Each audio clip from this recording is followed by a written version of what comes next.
going on, Misfit Nation? Welcome back to another episode of the Misfit Wrestling Podcast. I'm your host, Matt the Misfit. This is your Monday Night Raw review for, technically, it is now January the 14th, but this is the January 13th episode of Monday Night Raw.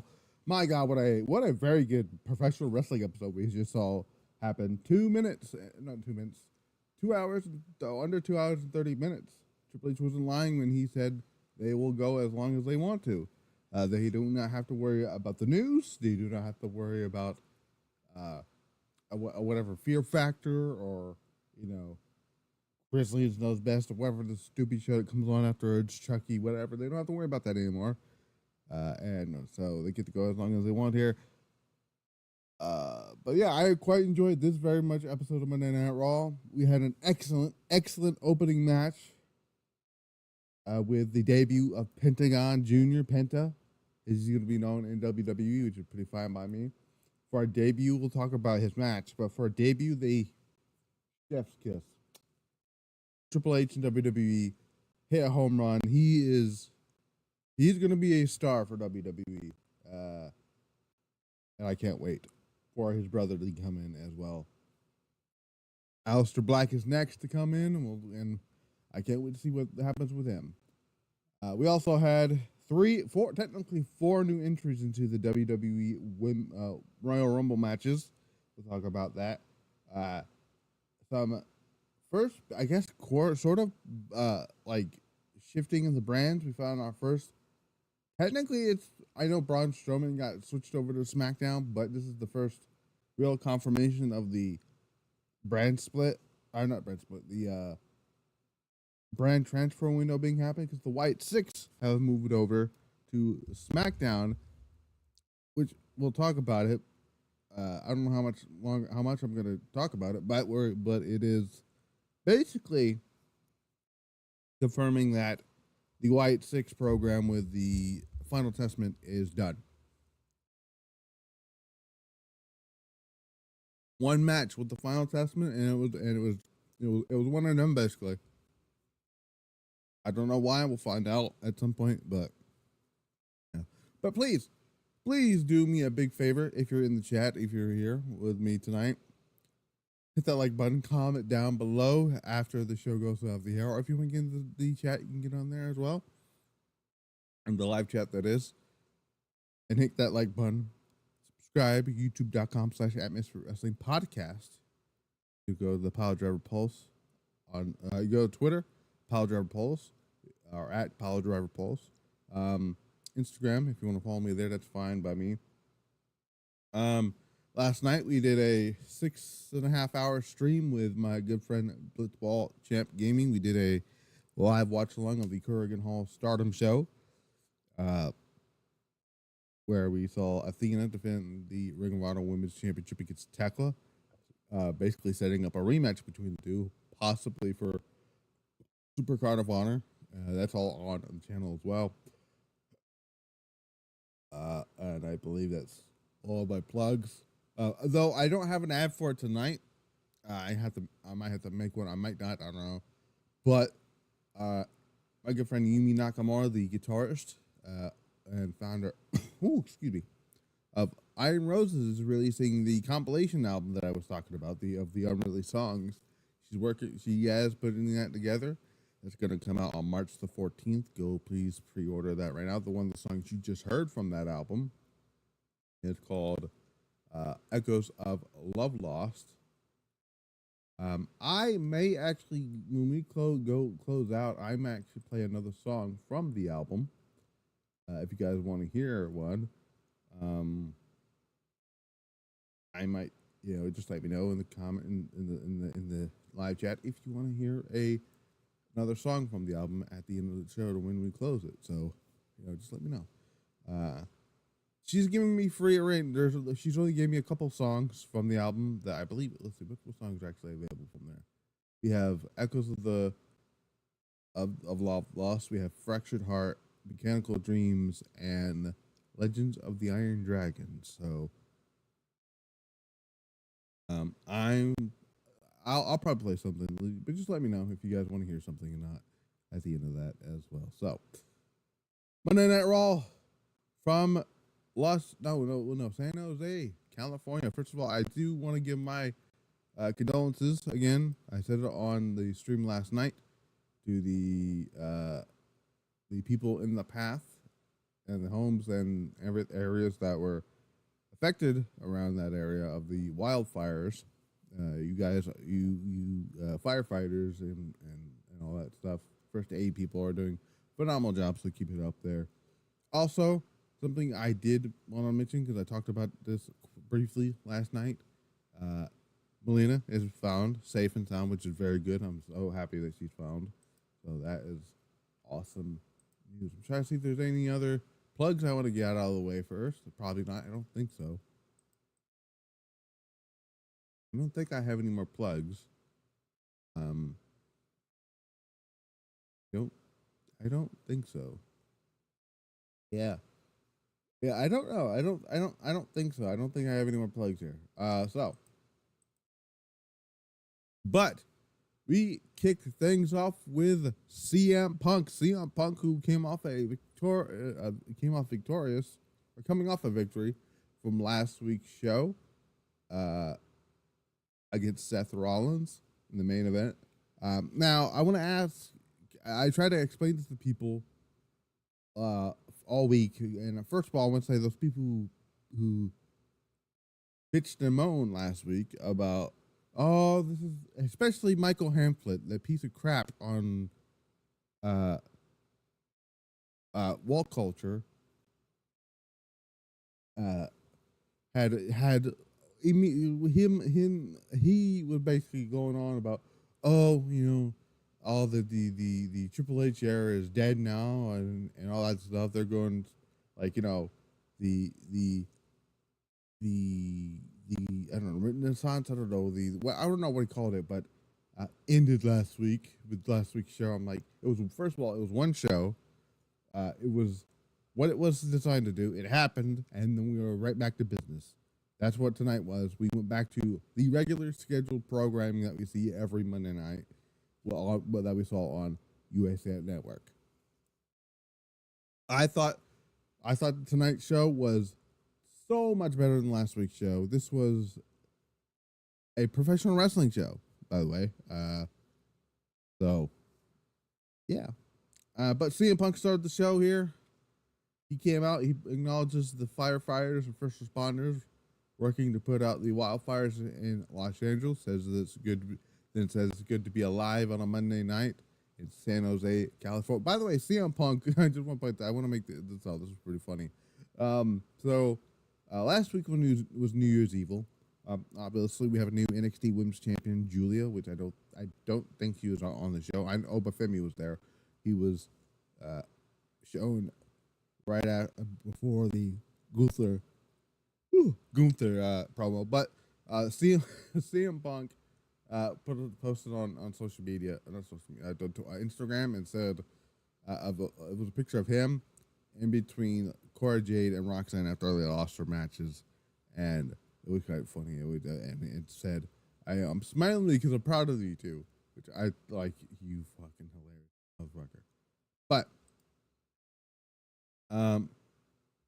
says he starts asking. So Punk is on, like I said, has the microphone. Says, ask the live crowd who was watching last week when he defeated Seth Rollins. I have something in my eye here. Hang on a second. So I apologize if I am missing with something. It's almost like I got a hair in my eye, but I don't. It keeps telling me I do, but I don't. I don't know. It's very weird. Anyway, what was that? Okay. Talking about the Seth Rollins beating Seth Rollins last week. Asked the live crowd if they saw it, and said, while he has a lot on his plate, Seth Rollins is no longer one of those things. Punk addresses the being unable to win the 2024 Men's Royal Rumble match last year and separating his tricep and bone during the match. Says he made his biggest setback, his biggest comeback. He calls out John Cena after he declared his intentions to win the Royal Rumble match last week. as it says, he has the same intention, so he's declaring himself to win the 2025 Royal Rumble match, the main event of WrestleMania. Rollins comes out and says he knows Punk isn't happy to see him, but he can't be surprised that he's standing in the ring with him. Promises because he promised to do so, and is a man of his word, and says he has a plenty of big matches. But his biggest loss was to Punk last week. Was the worst of his career. That's not. I don't know if that's actually accurate though, but whatever. He says he's never been more disappointed in himself because he could get the job done, and now now to seek redemption, help flesh CM Punk's WrestleMania dreams down the pipe by winning the Men's Royal Rumble match. Drew McIntyre's music comes out. You know, his music doesn't come out. His music hits. He comes down to the ring. He says Punk got more disgusting when he thought he couldn't, and Punk responds by reminding them what happened. Well, in their last encounter, talking about him winning the Hell in a Cell match back at Bad Blood, McIntyre clarifies that he was talking to Rollins and says the difference between Rollins and Punk is that Punk can't admit what a piece of crap he is. Rollins says he has no patience for McIntyre, and Punk says he has no patience for either one of you. Says he's planning on staying in the ring to swing, and Rollins squares up. McIntyre walks down the ring and says, "Nope, not happening." He says there's a bigger problem here, and the bigger problem in Roman Reigns playing chess while everyone is playing checkers. Then announces that he'll be joining Punk and Rollins, and obviously other names announced for the Men's Royal Rumble match. So now we have more names announced for the Men's Royal Rumble match. Those names are as followed. If I can actually bring that up here, give me a second. I have them listed on here. So the 2025 Men's Royal Rumble match participants now are as followed. It's LA Knight. It is John Cena, CM Punk, Jey Uso, who I think did it on Raw, not Raw Talk, but I think on the post Raw last week. Roman Reigns, who did it via Paul Heyman on SmackDown. Rollins tonight, Drew McIntyre tonight, and then we'll talk about the women's one. But those are the current men's participants for the men's 2025 Royal Rumble. So far, it's looking like a stacked Royal Rumble. But overall, I enjoyed this segment. I thought it was pretty good. I think they all got their point across there. It doesn't look like we're continuing any of these programs, by the way. But things will be set up in the men's Royal Rumble match, including the rumored match between Punk and Drew. Not Punk and Drew, Punk and Roman. Whatever Rollins is doing, which is, regardless of what PW Insider says, it's still scheduled to be Rollins and Gunther at WrestleMania. So, So, and by the way, don't listen to Bill Bahati or whatever his name is. He don't know fucking shit. So, yeah. Next up, we got Penta versus Chad Gable. Chad Gable comes to the ring. Obviously, last week he wants to he challenged any luchador to come to the ring or whatever. Yeah, whatever. It's Penta. Penta comes down the ring. Penta gets the superstar treatment. He got a new theme of it's not bad. I enjoy it.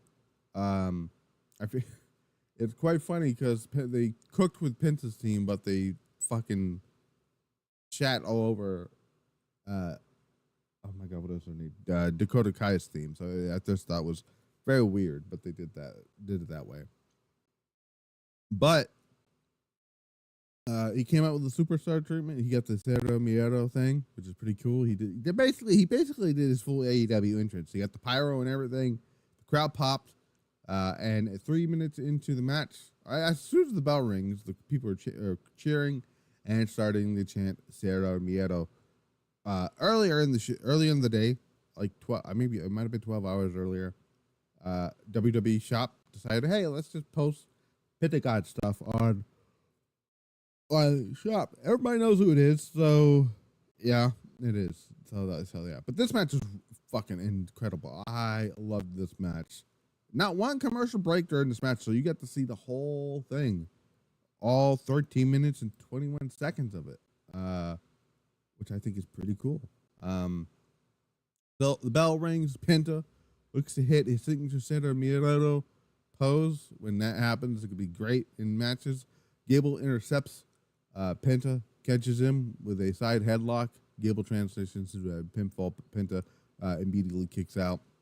Lands an arm drag onto Gable. I feel weird. It's very awkward reviewing a Penta match in WWE. It's just it just doesn't feel real. Gable fires off some right hands and a chop onto Penta. Then, by the way, before I go deeper into the match here, I do like the fact that Michael Cole brought up Lucha Underground and AAA and he completely ignored AEW because AEW. I'm gonna be I'll talk about that when we get to finish the thing here. So Penta then intercepts Gable with a super kick, lands a springboard leg drop on him. Gable connects with a suplex onto Penta in the ring. Penta was able to kick out. Gable then rained down some right hands onto Penta in the corner. Penta then was able to land a kick onto Gable, sending him crashing off the ropes. Delivers a modified Bronco Buster. Penta and Gable brawl on the ring apron. Gable delivers a German suplex to Penta onto the floor. Then dumps Penta back into the ring, sends Penta leg bouncing off the ring post. Continues to wear it down on the leg before landing a suplex. Excuse me. It's been a long day. Landing a suplex onto Penta and looking to land a leg drop off the top rope. Penta sees Gable coming, delivers a suplex to him into the corner.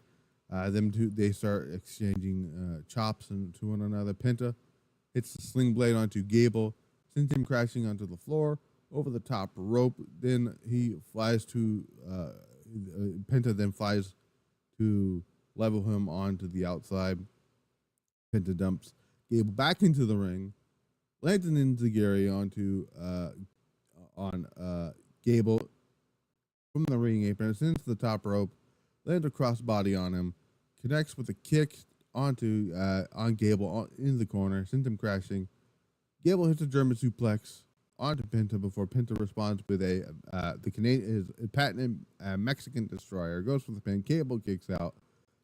Gable hits a dragon screw onto Penta's leg, clinches in the ankle lock. Penta escapes, wrenches back on the arm to do the sacrifice, and then hit the Penta driver for the win. What a debut for Penta El Zero Miedo. Man, out of the fact that AEW did not Tony Khan didn't want to push Pentagon as a singles guy. What was Tony Khan's loss is WWE's gain. And it's going to be that way with Aleister Black too, because he's coming back as well. This was great. I loved this whole thing. The whole presentation for Penta was great. I dig the theme song. I love the fact that he's over with the fans. Immediately, by the way, he hadn't even been in the company a full day. Well, I mean, he's been signed for a while, but like his first official night on the company, the fans understood the assignment. They got involved, and Penta is going to be a massive star for WWE, and Penta's going to be fine. To all the people, what did I call them? See if we can find it here. The WWE fans won't know who Penta is, end quote, are super quiet tonight. They absolutely were. Which is crazy to say that. And all the people who said he was washed are silent. They're very much silent. WWE hit a home run here with the debut of Penta.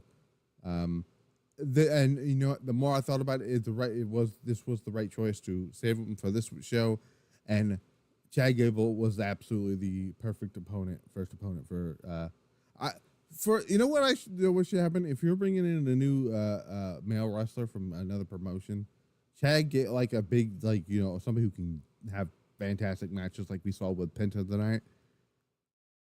Or if you're bringing somebody back, Chad Gable should be the first opponent. So I'm petitioning right now that when Aleister Black comes back, his first opponent on television should be with Chad Gable.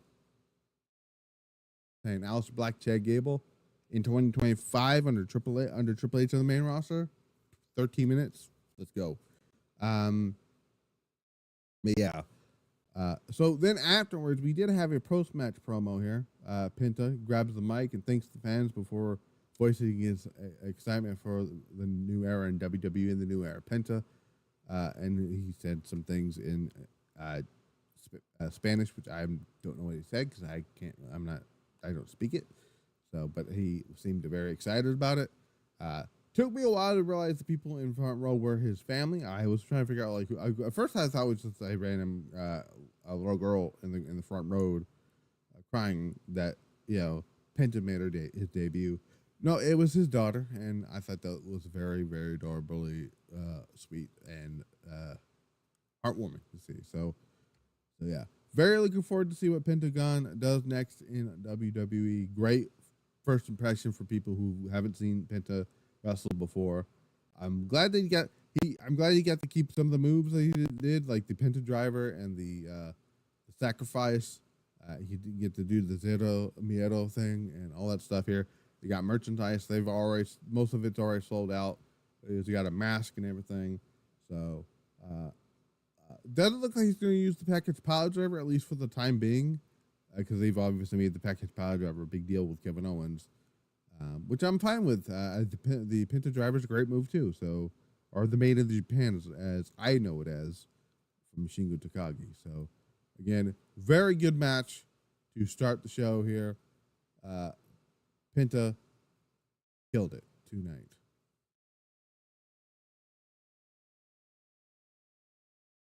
Then we had Ludwig Kaiser versus Sheamus, a rematch from however many months ago it was. Matches are all right, nothing too grand here. I was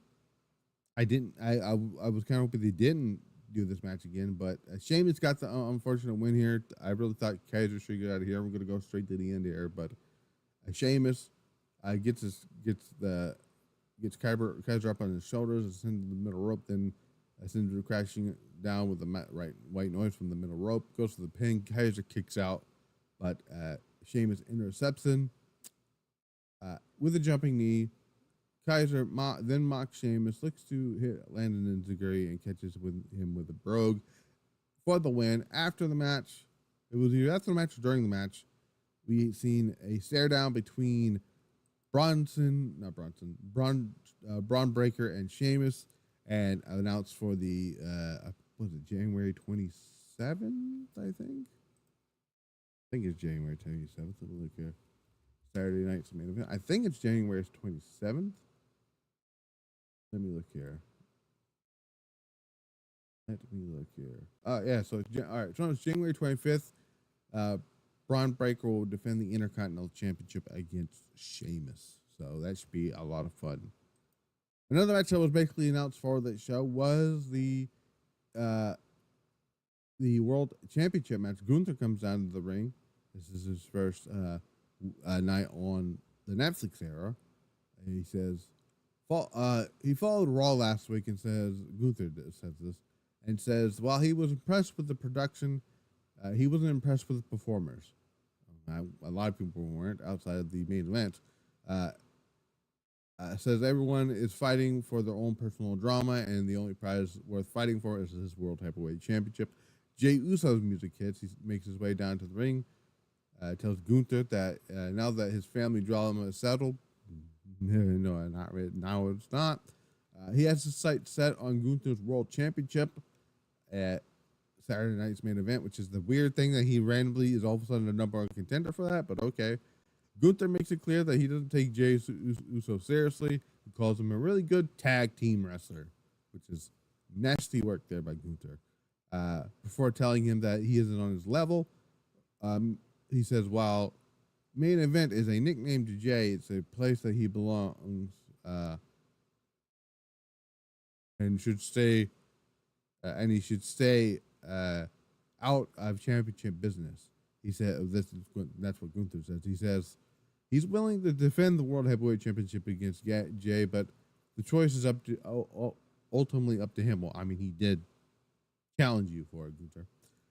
Gunther is was walking away here. Jey stops him and says he respects him, and Jey says he respects Gunther. It says everything Gunther said was true, and he was scared to be a single star, but he bet on himself, and Gunther will respect him. I respect that at Saturday night's main event. That is the other match announced for Saturday night's main event. I have no reason. I don't care to see Jey Uso versus Gunther for the world title. I mean, obviously, this is just to have something for Gunther to do for a little bit. I still would like to know when Jey Uso became the number one contender for the World Heavyweight Championship. I don't know when that happened. I must have missed that. But, you know, it happened, I guess. We had the finals of the Women's Intercontinental Championship tournament finals. Lyra Valkyria, versus Dakota Kai. Dakota Kai came out with some awfully shitty music. Why did you need to feel the need to change your theme song? Why? What was the purpose of that? The match was all right. The match didn't get it. I mean, the match was fine. I enjoyed it. I just feel like it got seemed like it got cut for time. The bell rang. They lock up. It wasn't even 2 minutes into the match. They had suplex on the ring apron, or suplex off the ring apron onto the floor to Dakota Kai. They go back into the ring from the commercial. Lyra locks in a pair of bow and arrows on Kai. Kai did eventually hit the scorpion kick, followed up with a second one to her spine, goes for the go-to kick, or he lands the go-to kick onto Lyra Valkyria. Lyra then starts running, or not running, she rolled out of the ring here. Dakota Kai eventually gets back into the ring, sets it up for the oh my god, what does she calls it? I guess she calls it the go-to kick. Again, Lyra sees it coming, ducks her, grabs her, hits with the shoulders into the turnbuckle, then connects the Nightwing for the win, and Lyra Valkyria is your Intercontinental Women's Champion. Now the destination should be, I don't give a fuck what else is happening on said WWE programming. It should be Vegas with Becky Lynch at WrestleMania. Should be the destination. Don't fuck it up. Trips. Here's my thing. The women's title programs for WrestleMania should be set up right now. Tiffany Stratton versus Charlotte Flair. That's one match. Rhea Ripley versus Io Sky. That's another one. Now they did tease Bailey and Rhea. I can see that being like a B level match, B pay-per-view match. But we'll see on that end. Let's see who else. I know, and Lyra versus Becky should be the other match. So those feel like those should be the prime women's championship matches on WrestleMania. So that's who it is there. By the way, after the match, they shared a moment in the ring. They hugged one another, and they had the pyros there. So this is where the Sami Zayn Miz match came into play, which I think didn't need to be on the show. So Karrion Kross comes out of Adam Pearce's office. I guess the Miz is asking, what did he say? come to find out, we found out not the final testament, the Wyatt Sicks has been moved to SmackDown. So now Uncle Howdy, Eric Rowan, Joe Gacy, Dexter Lumis, and Nikki Cross have been moved over to SmackDown.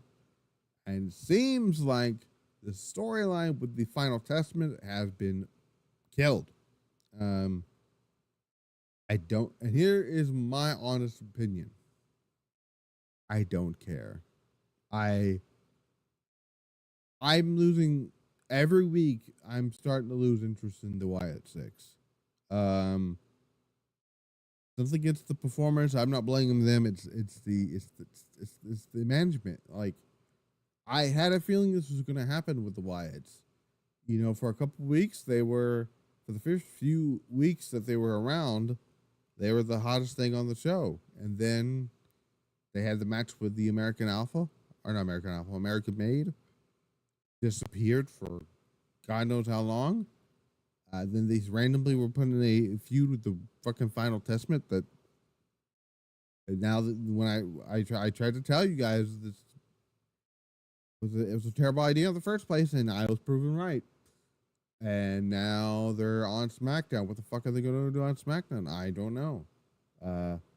But this kind of told me, especially with everything that's going on with Alexa Bliss right now, because now her whole thing is money contract issues.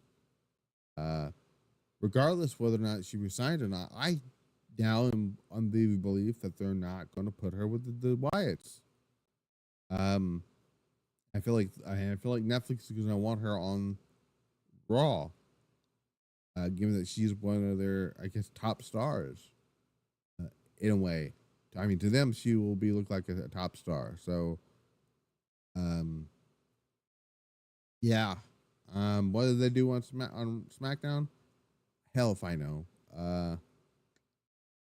We go after Pretty Deadly or something. You know, I don't know. Beat up the fucking Bloodline. I don't fucking care at that point. I just don't care. But nor did I care for this fucking match with The Miz and Sami Zayn.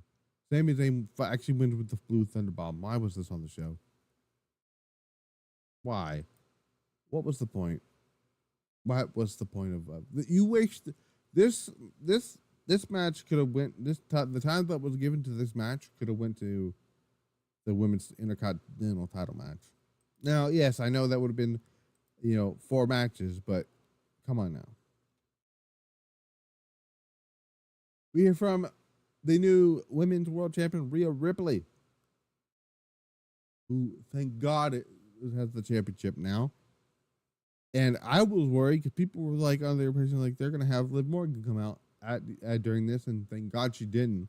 There was a segment early on in the show where Finn Balor is fucking with everyone and says all that stuff here. I hope to God they break the fucking Judgment Day up completely and off to catering for every one of them, maybe outside Finn Balor. I don't know. But Rhea says Mommy is back on top, and then reintroduces herself and says that she is once again women's world champion. Nia Jax music comes out. The music doesn't come out. She comes out to her music, says that she was in the back talking to Adam Pearce about the transfer window, but had to come out to the ring and talk to Mommy. Says she makes it clear that she intends to win the Women's Royal Rumble match, so that's her declaring herself there, and takes a few shots at Bayley and asks Bayley, what are you doing here? With Bayley saying, I live here, which is true. She's from San Jose. Bayley hops the barricade and slides into the ring, and she says, you're really a dumbass for the stupid shit. She says she starts brawling with Nia Jax. Rhea eventually joins her. And then Bayley and Rhea stand tall. Though there was Bayley, I did catch her eyeing the women's world title. We'll see where that goes there. Main event: Finn Balor, Damian Priest. By the way, next week's show, I'll talk about next week's show in a little bit. Fun little main event here. The best one out of the two. That was much better than their fucking. Bad. A lot of people. I thought about this. Is quite funny. most of the matches that happened at Bad Blood were better on this show. The last two shows, like the Liv Rhea match was all right, but it was so much better than their Bad Blood match. Same thing here with Finn Balor and Damian Priest. Skip right through most of the match here. So we had a broken arrow spot through, I guess, off a balcony through some tables onto from Priest to Balor. Officials check on Balor, and Priest says Balor is loaded onto a stretcher. Priest makes his way into the ring. Priest takes out Carlito and JD McDonough, then beats down Balor on top of the ramp, who's on top of a stretcher. Sends him crashing into the ring apron while Balor's still loaded to the stretcher here. McDonough and Carlito join Balor in the ring, and they start doing the stupid Judgment Day beatdown shit. The War Raiders come down to the ring, which apparently tells me we're going to have one more match with the fucking War Raiders in the Judgment Day. God help us. They fight off Carlito and Don't Google Me. Priest then catches Balor with South of Heaven in the ring, pins him as he has a chair around his neck. Balor kicks out. Balor sends Priest. Balor sets Priest up on a table on the outside, delivers a coup de grace through them tables. Priest sends Balor crashing into the barricade near the timekeeper's area, Priest then sends him crashing into another table. Gets him back inside the ring. South of Heaven, and Damian Priest wins the main event, the street fight. Hopefully, this means this is the end of this one too. I'm over this whole Judgment Day bullshit. I don't want to know what's next for. My issue now is we don't know what's going to be next for Damian Priest, because I worry a little bit for Damian Priest because I have no fucking idea what they're going to do with him at WrestleMania. I mean, there is one option. I personally I put out the idea of Aleister Black versus Drew McIntyre, but there's also that of Damian Priest versus Damian Priest versus Aleister Black. But we'll see. I don't know what's next for Finn Balor, though. That's another one. Finn Balor and Aleister Black is the other one. There's a lot of options here. But overall, very enjoyable episode. Much better than last week. I told you guys, just give it time. It's 1 week. They'll go back to their regularly scheduled programming, and that's exactly what they did here. Highlights of the show, obviously, was the opening segment between Punk, Rollins, and Drew, and then the Penta Chad Gable match, which is something I would absolutely go back and watch on the show, and then I'd follow that up by the main event. By the way, apparently the backlash stuff is not real, so I'm not going to go into that either. I'll save that for like a pile driver pulse or something then. But yeah, I don't have anything else to add here. Other than I did want to mention that. Hold on, let me see this here. So PW Insider says that WWE management was happy with the debut of Penta and crowd reaction that they got. Eternally, they were happy.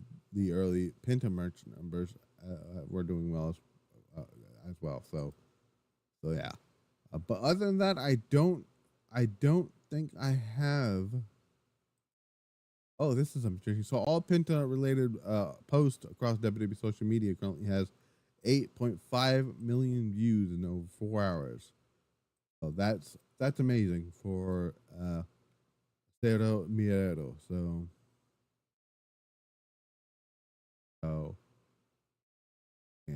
that's gonna be interesting. So that's going to be a hell of a time there. I'm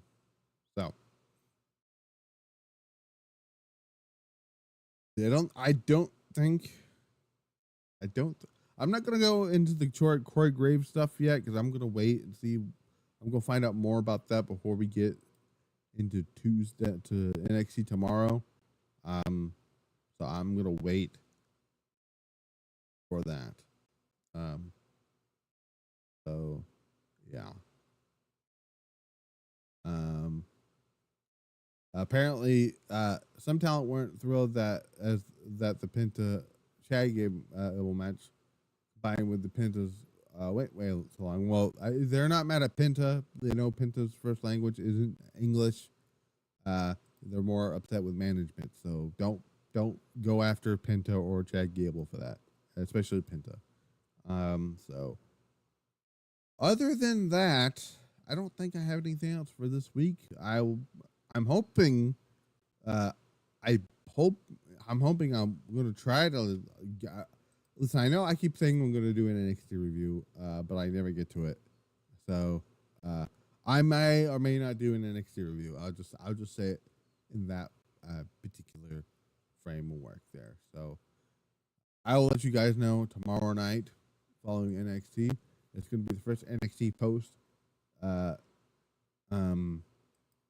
Julia and Obafemi winning their respective championships. So far, we don't have any news on when they're going to get call-ups for those, but we'll see. We'll see on that end.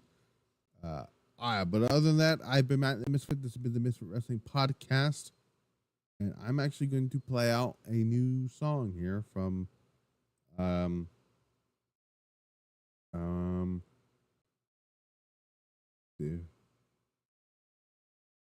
let me see what we're gonna do here. Let me see.